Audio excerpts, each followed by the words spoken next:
Good morning mga kakons, busy na naman ang araw ni Kailangan ko pa kasing mamalengke after nito. Pero bago ako pupunta ng palengke, magmamarinate muna ako ng chicken na kailangan kong lutuin para sa dinner ng mga amo ko. Simple lang naman ang pagmamarinate na gagawin ko. Kaya nga lang, nakalimutan ko na wala pa kami ng soy sauce na kailangan ko palang ihalo dito. Pero okay lang, magagawa natin yan ng paraan. Bibili na lang ako mamaya pagpunta ko ng palengke. Kailangan talaga dito konting diskarte kapag mga ganitong sitwasyon. Soy sauce na lang muna nilagay ko para mag-absorb yung lasa niya. Dito naman, ng mga amo ko, hindi sila masyadong maselan sa lasa dahil ayaw nila yung maalat. Kaya kahit hindi ko gaanong dagdagan yung mga ingredients, okay lang. Mas concerned kasi sila sa health nila. Char! Pabor na rin yun sa akin para hindi ko kailangan mamoblema kung magugustuhan niyo yung lasa o hindi. After nga nitong pagmamarinate ko, kailangan ko nang umalis kaagad bago pa man maabutan ako ng mga amo ko. Medyo malayo-layo pa kasi yung aking lalakarin at magwi-withdraw pa ako ng pamamalengke ko. Hindi kasi sila amo nagbibigay ng cash madalas, doon nila pinapasa sa ATM ko kapag may gusto silang ipabili sa akin. Heto na nga at magwi-withdraw muna tayo ng ating pamalengke. So kukunin ko na lahat yung pinasa ni amo para hindi na ako pabalik-balik. May sapat pa naman akong pamalengke pero syempre kailangan ko na extra money if ever na may mga random na ipapabili si amo. Mahirap na baka ma-short ako. Nangyari na rin yan sa akin ng ilang beses kaya pera ko yung ginamit ko.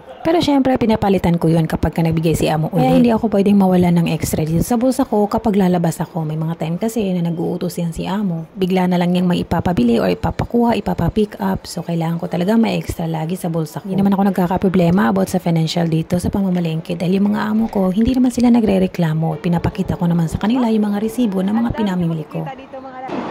Dams, hindi nagtinda si Indueng? Hindi nagtinda? Oo. Ay mamamalengke, hindi ko day off.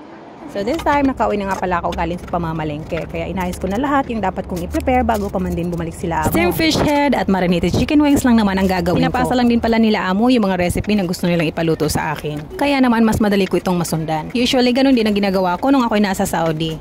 Ganito talaga lagi ang siste lalo kapag ang mga amo ay nag-work sila. Kaya naman lagi ko talaga bitbit ang cellphone ko. May mga random kasi na inuutos yan sila amo at kailangan kong magawa kaagad. Pero kapag hindi ko naman napansin na nag-chat sila sa akin sa WhatsApp, doon yan sila nagsasalita sa CCTV. Kaya dito kahit wala mga amo, hindi talaga ako pwede pa petix-petix. Kaya yung iba sinasabi nila na mas maganda daw sa Middle East kaysa dito sa Hong Kong. Doon kasi sa Middle East napakalalaki ng mga bahay pero hindi ka naman basta-basta nababantayan ng mga amo nyo. Dito kasi napakaliit ng mga bahay pero pagkarami-raming kamera, kulang na lang sa CR pati lagyan. Madalas yung iba dito pag may alagang bata at katabi nila matulog, mayroon talaga silang kamera sa kwarto nila. Madalas talaga walang privacy ang mga kunyang dito. Swerte nyo na lang kapag may sarili kayong kwarto. At kung mayroon man, pagkaliliit lang yan, talagang kasya lang yung katawan mo. Mas maigi na rin yun kaysa sa iba na natutulog sila sa sala o kaya sa kusina. Di tulad nung nasa Saudi, may sarili kang kwarto, may sarili kang CR at napakalaki talaga ng bahay. Yun nga lang, tuwing Ramadan, walang tulugan. Pero okay lang dahil masasanay ka rin naman. Lalo kapag napunta ka sa mga generous na amo, swerte mo dahil marami kang hadiah na matatanggap. Dito naman, kapag hindi kuripot ang amo, makakatanggap ka naman ng mga lychee tuwing Chinese New Year.